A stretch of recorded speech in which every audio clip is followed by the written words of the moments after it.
Welcome to Making Peace Visible, the podcast about peace, conflict, and the media.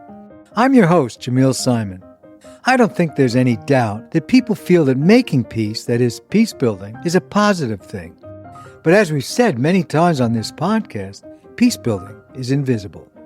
The practice is effective, but it gets scant support from government leaders who default to war and violence instead of seeking opportunities to build peace. Today's guest is Mark Gerzon.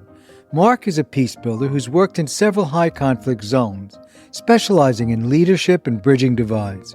He's served as advisor to the UN Development Program and multinational corporations. He's even worked to bridge the divides in the U.S. Congress. That's easier said than done. Mark is president of the Mediators Foundation, an incubator for social action projects that bridge divides around the world.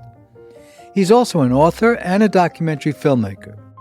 I first met Mark 15 years ago in Geneva when he hired me to interview peace builders from around the world at a conference he organized there.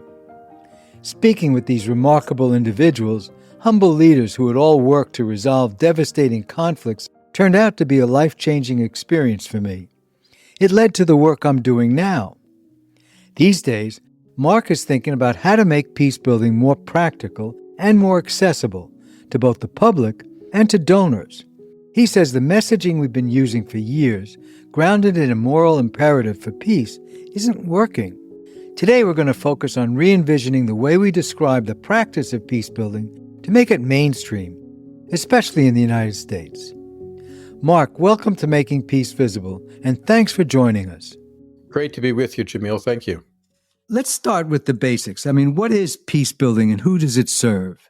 I think peace building serves all of us. It obviously serves those who are in war zones, but I think peace building serves all of us because it makes it a world that's safer, more prosperous, and just a better place for all of us to live. So I think peace building serves all of us, but that's part of our challenge, Jamil, is how do we make that clear to Main Street? How do we make it clear that peace building serves every single one of us?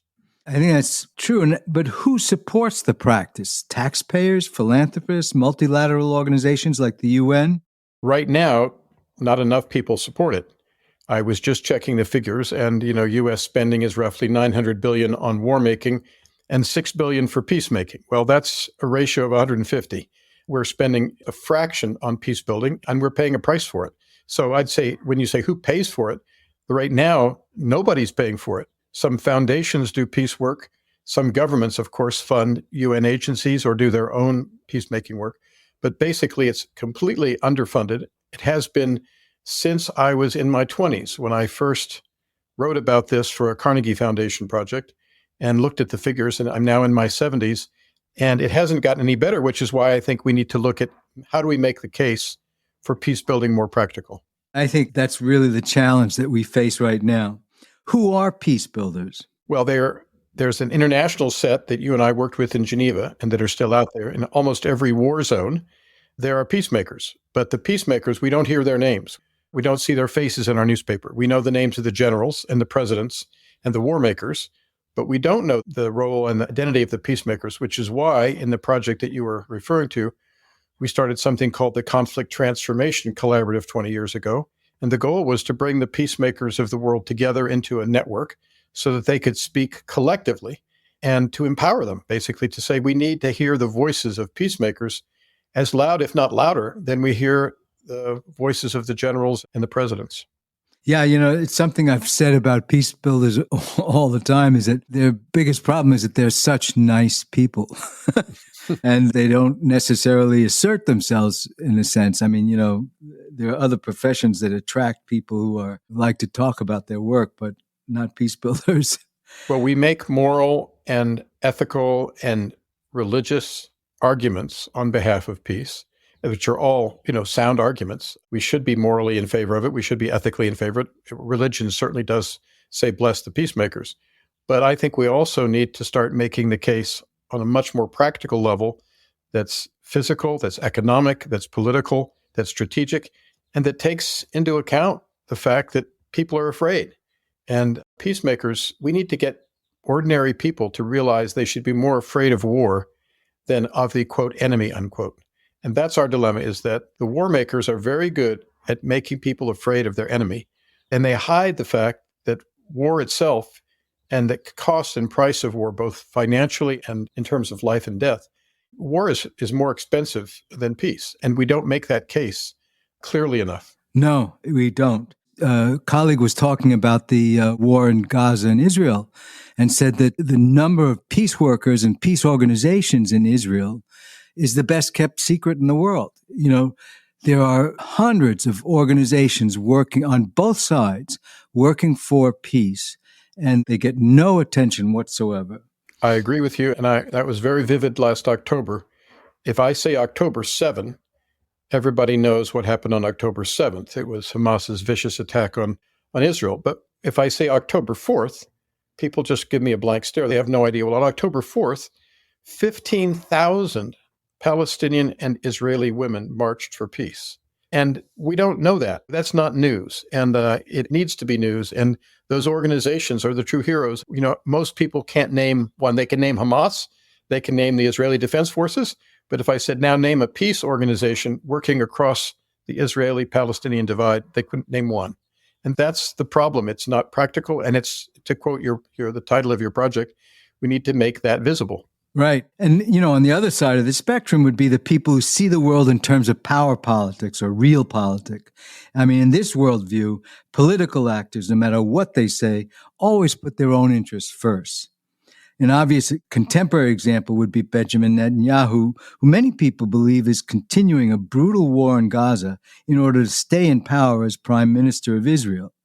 In conflicts that have gone on for generations, people develop high levels of cynicism.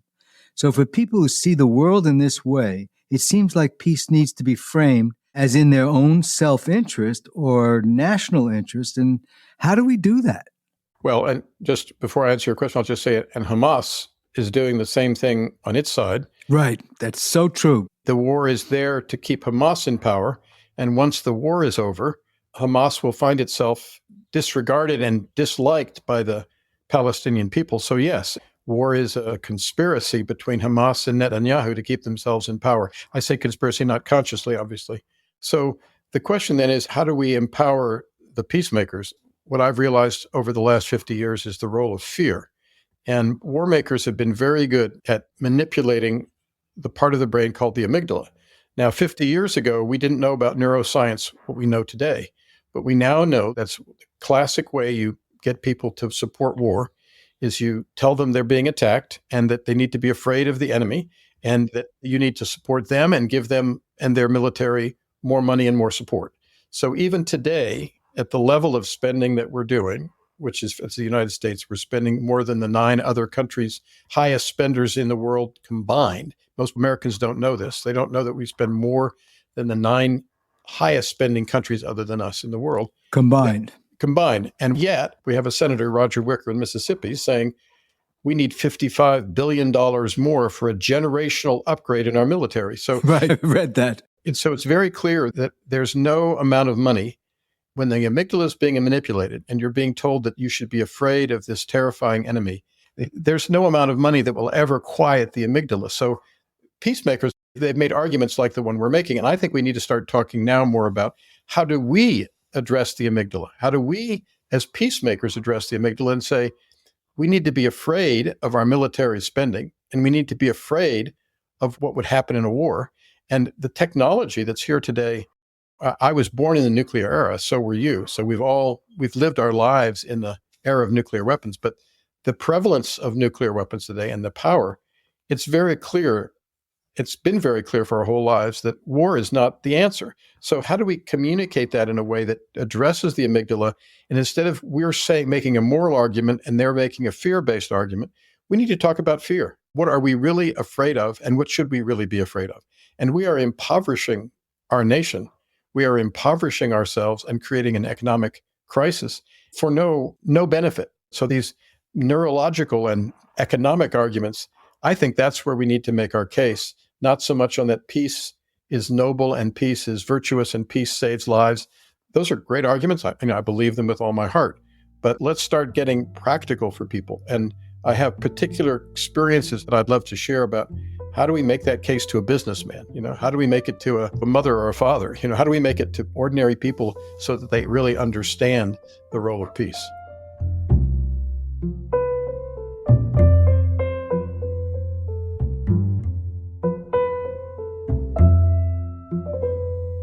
I remember the story you once told about sitting on a plane on your way to Kenya to work on election violence. Election violence. You sat next to a man who owned a safari company. Yeah. It was a very moving experience for me because, he said, "What are you doing here in Kenya?" He said, "On a plane." And I said, "I'm here in Kenya because I'm working to prevent election violence with the United Nations." And he said, "Oh, great." I said, "What do you do?" He said, "Well, I run a safari company." I said, "Well, how's business?" And he said, "Well, since we had the violence around the election, my company's gone bankrupt." And I said, "Really? Why?" He said, "Well, because tourists don't want to come to a country where there's violence, which scared everybody. And so suddenly all of our clients disappeared." And I said, "Wow, I'm so sorry to hear that. And, are you thinking of getting more involved in peacemaking and making sure there's peace in your country and no more election violence?" He said, I'm a businessman." He said, "I always consider that to be somebody else's job." Well, it was somebody else's job, but this gentleman realized, sitting on that plane talking with me, yeah, that should have been my job too, because my business went under. Now, most Americans can't draw that line quite so clearly. Most people around the world can't. But if you see the connections, sooner or later, war is going to have that negative effect on each of us, and violence is having that effect on each of us today. Look at school violence in America, just to shift levels for a moment. I mean, that's affecting millions and millions of children in schools and teachers right now. And it's not something that's theoretical. Kids are more afraid and more anxious than ever. And school, which used to be a place of some comfort and safety for a lot of kids, a chance to be away from home and in a place that was well regulated and well cared for, it's now one of the scariest places. And for parents, it used to be you sent your kid to school, you felt you were sending your child to a safe place.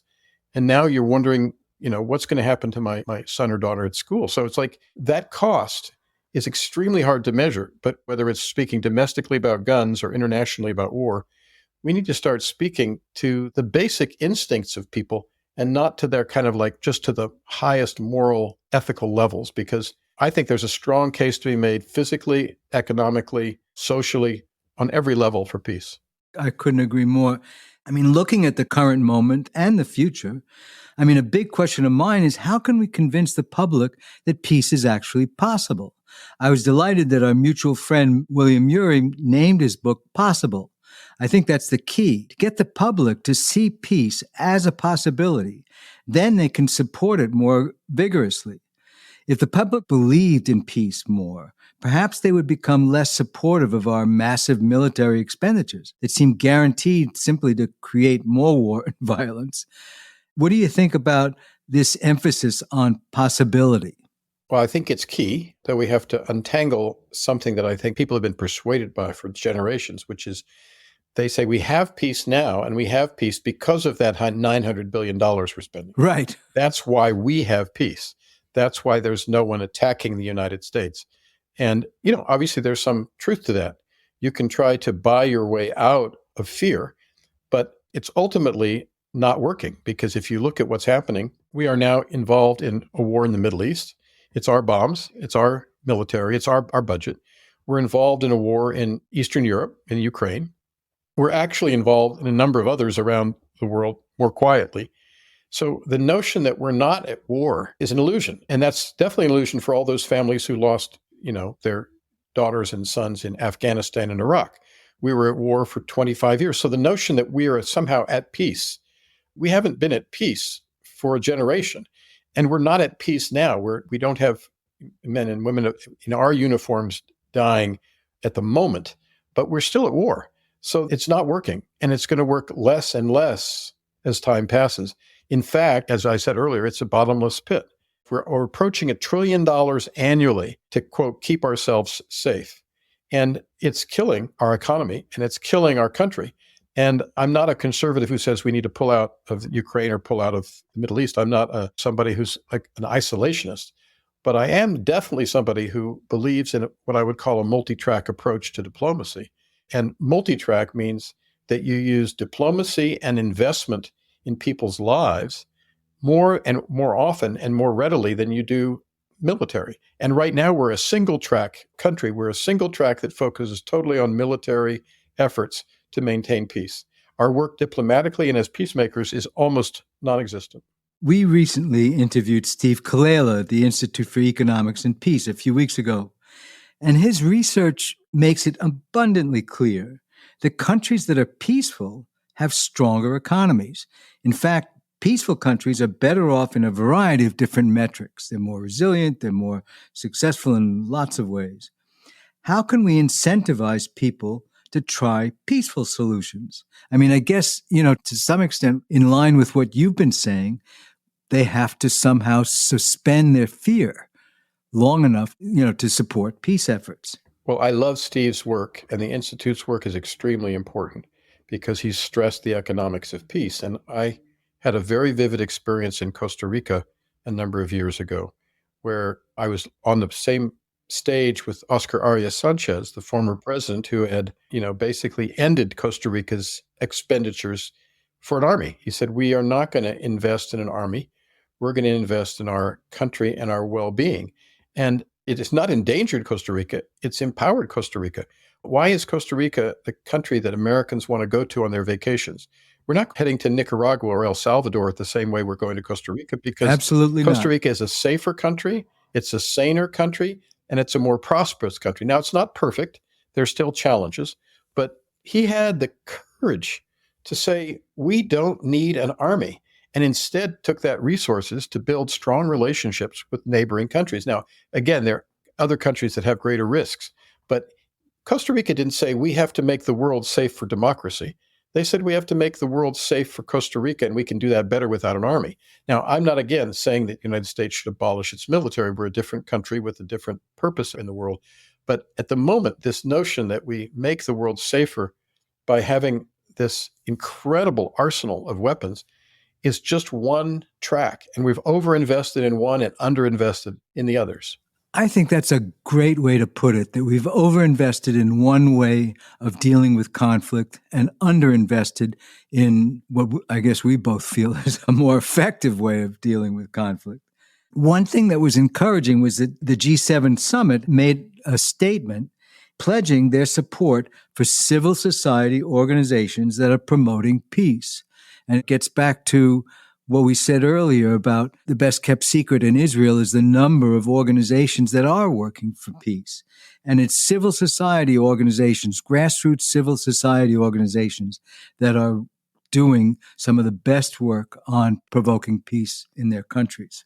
Well, and I think that's the same thing you just said applies to the United States. And this is an interesting internal look at the subject because foundations spend a lot of money funding organizations that were on the left and a lot of money on organizations on the right. For decades, they were thinking, we're a liberal foundation, we'll fund liberal groups, or vice versa. We're a conservative foundation, we'll fund conservative groups. And I made the case starting in the 90s to the Rockefeller Foundation, what if you funded a common enterprise? What if you funded not one side or the other, which is basically funding community war, but funded the two sides on an issue to come together, and then you funded the solutions. And so just this week here in Boulder, Colorado, where I live, the Democracy Funders Network met, and there was a commitment to tens of millions of dollars to go to precisely the organizations you were talking about, Jamil, the civil society organizations that are trying to bridge the divide. And if we don't bridge the divide in the United States, we're going to see a violence here that's going to bring this issue home. And that's something that, with the exception of 9/11 and some of the recent domestic terrorism acts, we haven't witnessed a great deal of violence on our own territory. And right. Not since 9/11. No. And if we don't start dealing with this internal conflict that's getting more and more heated, we're going to experience domestic violence. And then I think Americans will finally wake up and say, wait a minute, we are paying the price. Obviously, in terms of crime and guns, we're paying the price right now. And this is what I think we should spend a moment on, too, which is that the unique history of the United States when it comes to why we have more guns per capita than any other country in the world. That's not the profile of a peacekeeping nation. That's a profile of a nation that's afraid. And we need to start looking more carefully at the nature of our fear and start unpacking it, because otherwise it will be manipulated by others at our peril. No, I mean, there used to be, and I think there still are, ads on TV, from Boeing and Northrop Grumman and Raytheon, all the big military manufacturers, with narrators with very heavy testosterone voices saying, "We face threats head on." And you see a jet flying along at 30,000 feet. Our problems are not at 30,000 feet, and you can't solve them from 30,000 feet. You can't solve them by just dropping a bomb.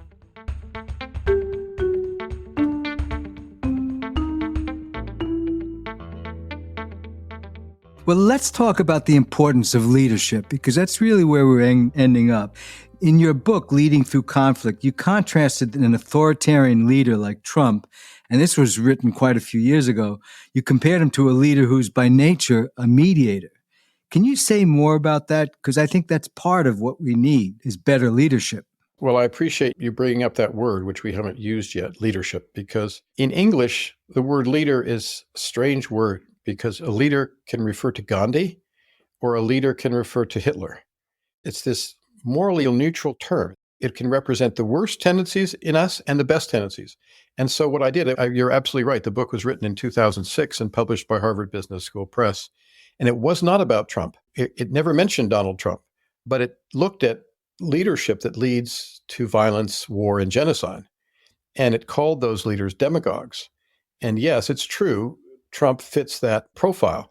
But the demagogue is a style of leadership that almost destines us for either conflict that's not violent or conflict that becomes violent. It leads to conflict. The demagogue pits one side against the other. That's the whole thing. Triangulating things. That's right. Yeah. And the power comes from the conflict. The demagogue has power because of conflict. The mediators on the other end of the spectrum, there's the managers in the middle who I describe managers as the classic managers were the business people in South Africa who said, "Oh, we're not taking sides on apartheid. We're just going to run our business." But they, of course, ran their business according to the rules of apartheid. So managers try to be neutral, but mediators are the ones who say, yes, there's the potential for conflict. Yes, there's diverse interests here. How do we bring those interests together, mediate those differences for the best interests of all concerned? Now, that kind of leader, which I call the mediator, is what we need in the world today. Unfortunately, our polarized political systems tend to create leaders who thrive on conflict. That's the paradox that we face as a species, is if we incentivize leadership that thrives on conflict and increases conflict, that's what we're going to get. And so the mediator is a style of leadership that when we've seen it in a Gandhi or Mandela or King, we've heralded those people as, heroes. And yet, why are there so few? Why can't we think of almost any statesman or stateswoman who runs a country as a mediator? And I'm hoping that this generation of leadership that's emerging now shows us that the style of leadership we call mediators actually leads to political success. Because I think once we see that, more and more leaders will follow. We see some of that in Europe now, particularly in Scandinavia, leaders who are trying to play that role. But you look at what's happening in the Senate over the last 5-10 years, the senators and the congressmen who you would probably describe as mediators, or at least evoking that kind of style of leadership, are retiring because they just are frustrated with the situation that they're in that feeds on divisiveness. Well, that was my experience exactly, Jamil, when I did the work with the U.S. Congress a generation ago. I designed the retreats for the House of Representatives, and we involved more than 200 representatives and their families in a weekend-long retreat. And it was a very successful intervention for a weekend. But what it taught me was that the people in the, quote, middle who want to work together, the mediators in the Congress, were still part of a system that was based on conflict between parties. So once the people on so I would call them the moderate conservatives and the moderate liberals, when they started to get together and work together, their biggest enemy was the leader of the Democratic Party and the leader of the Republican Party, who said, no, we have an election coming up and we are going to be fighting on these issues, not working together on them. And that was a generation ago. So the analogy that I use is I said, if the light comes on your dashboard, the red light comes on that says you better add oil. And if you don't add oil for 25 years, you shouldn't be surprised if your car breaks down. And we have not added oil to that system. And that's why Congress today is literally dysfunctional. It is literally dysfunctional. We can barely keep the government open, and we can barely pass basic legislation to keep the country running. And it's shameful. It is. It's shameful and scary at the same time. It is. And that's why I'm doing a seminar for state legislatures around the country. And in the seminar, I'm basically saying you need to pick a set of specific issues that you're going to work together in the best interest of your state. You can fight about the other issues, but you've got to pick 2 or 3 things that really matter to your state. You have to prove, just to go back to your word possible, you have to prove that it's possible in your state legislature to work across the divide on issues X, Y, and Z. And I'm going to be speaking to 11 state legislatures that are gathered in Columbus, Ohio. And, my hope is that at least in a few of them, they're going to say, okay, we're going to start a solutions hub here. We're going to start a solutions hub in our legislature. And we're going to focus on working together across the divide. This is literally every level of our society needs this resurgence of the mediator as a leader. We need that resurgence, and we need to promote it at every level. Yeah. One of the groups you work with here in the United States is called Disagree Better. I like the sound of that. And more than a dozen governors from both parties, led by the current National Governors Association chair, Spencer Cox, and incoming chair, Jared Polis, have launched a nationwide media campaign designed to promote this exact same thing, the cross-partisan civility and collaboration. That's promising. I hope that it's a movement that strengthens, and I hope it's a movement that the newer generation of politicians pick up on. Let me do a shout out to the Millennial Action Project, which is one of our colleagues' organizations. And Millennial Action Project is actually doing what the governors are profiling. They're doing that in state legislatures by basically creating what they call a future caucus. They've gathered Democrat and Republican legislators from across the country who are under 40. And they've said, look, we're a new generation of Democrats and Republicans. Let's stand up for what we believe in. Let's work together to see if we can actually solve problems rather than do what that older generation of politicians have done. So for those who are interested in learning more about this and having a ray of hope, find out more about the Millennial Action Project, which was one of the projects that's just received significant funding from this coalition of democracy funders. But it's swimming upstream because, again, we're going back to making peace visible. How many people listening to this podcast have ever heard of the Millennial Action Project?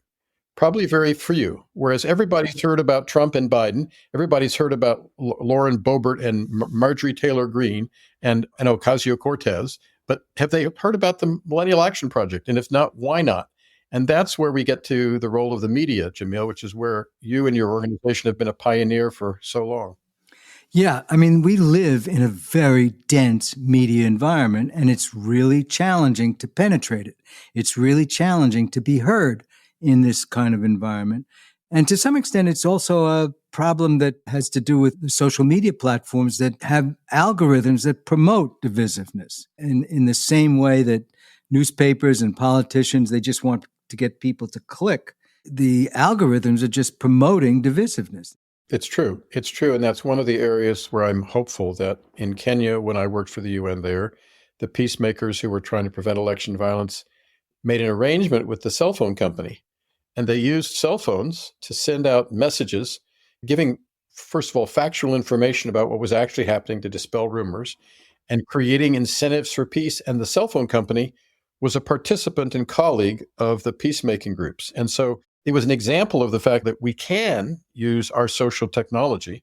We can use it to be actually peace builders, but it has to be designed that way and implemented that way. One of our projects at Mediators is about how do we create positive algorithms that create social bonds rather than negative algorithms which create division. And that's one of the projects that we're incubating here because technology, it's going to be with us. It's not going to disappear. We're not going to enter an era that's post-cell phone or post-television or post-internet. We're going to stay in the cyber world for foreseeable future. So we'd better start harnessing it for peacemaking. And it is possible. Are there any things that you think are important when maybe we haven't covered that we should talk about? I think what's key is that whatever setting one is in, whether you're in the school system, whether you're in the business world, whether you're in a university, whether you're retired, whether you're working in race relations or in healthcare. There's literally in every sector, I think we have the opportunity to start asking ourselves, what does it mean in my role to be a mediator? What are the tensions and divisions that are part of my life? And how do I act as a bridge around those tensions? And how do I watch the way I tend to take sides? And how can I, as Bill Urey puts it, go to the balcony and instead of taking sides, start to bridge sides? In one of my books, I said, when you see two sides, form a third. When you see many sides, form a circle. And what we did just recently, to give an example, since I worked Mediators Foundation, I'm president of Mediators Foundation, and I've been around as a consultant and an advisor to philanthropy. So I said to myself, how do I practice being a mediator in the world of philanthropy? And what I realized was that I said, that particularly early in this century, more and more progressive foundations were doing more and more progressive funding, and more conservative foundations were doing conservative funding. And I said to myself, why don't we bring together the leaders of these foundations from across the political spectrum and let them get to know each other? Let them start sharing what they spend money on and why they spend money, to see if they can start spending more money to unite this country rather than spend their money to divide the country. And so we created a project, which is now in its 8th year, called Philanthropy Bridging Divides. And Philanthropy Bridging Divides has created bonds and friendships between CEOs in philanthropy who now work together to fund some of the best projects in the field. If for those who are interested in the specific, look up Trust for Civic Life. And Trust for Civic Life now has tens of millions of dollars from foundations that cross the political spectrum. And they're going to be funding projects in rural areas that help people in rural areas bridge divides and find common ground. That's a result of philanthropists coming together and practicing mediation. And I think the same thing could happen in universities. Universities sorely need this now. Oh, absolutely. We have universities that still think, oh, we're a liberal university or we're a conservative university. Well, that's fine, but you'd also better be a university that can handle diverse opinions, because in this world we're going to be having diverse opinions. We did before the Israel-Gaza war, and we're going to have them now. And so universities have to start practicing the role of mediator, because you have to have diverse opinions on a college campus, or the university is not a place of higher learning. It's just a place of one ideology or another. If you have a diverse campus, you have to learn the skills of the mediator, whether you're the president of the university, the faculty. And if you look at universities that handled the current conflict situation well, and look at those who did badly, you see the key role that the leader as mediator played. That's a very clear example. I mean, there are real differences between the way the leadership at some universities handled the crisis they were faced with and others, and it's night and day. To answer your question about practice, I would say start where you are with what you have and what you can do. Bill Urey says everyone can be a third sider. In my language, everyone can be a mediator. You have to practice it where you are. You have to practice it where you are with what you have. It's not easy, because the incentives for taking sides are strong. They are. And by the way, I just want to say very clearly for those who are thinking about the upcoming election, I am a bridger for all those who respect elections and expect the rule of law. So being a bridger doesn't mean that you are willing to work with people who are lawbreakers and who are literally election deniers and who are lying about and trying to destroy democratic institutions. That's not bridging. That's going beyond the pale from my point of view. And it's just similarly, you're not going to bridge with someone with a gun in their hand. You're going to take the gun out of their hand. You're going to try to disarm them. The fact is 80% of the American public still believes in the rule of law and is willing to discuss and have their divisions and battle it out in an election and then accept the result of an election. What is so dangerous about what's going on in our country now is that we literally have people, not many, but we have people who are not willing to abide by the rule of law. And at that point, we not only have to be bridgers, we also have to be warriors, and we have to say, no, we're going to fight against that, and we're going to stop that from happening in our country. To be a mediator doesn't mean that you're a pacifist. To be a mediator means that you are going to commit your resources, your skills, and your capacities to bridging divides. And that's what we're all doing. And we need to keep doing more of it. Mark, I want to thank you so much for participating in our podcast and sharing your insights looking at the practice of peace building and the work that's in front of us. I really want to thank you very much for joining us today.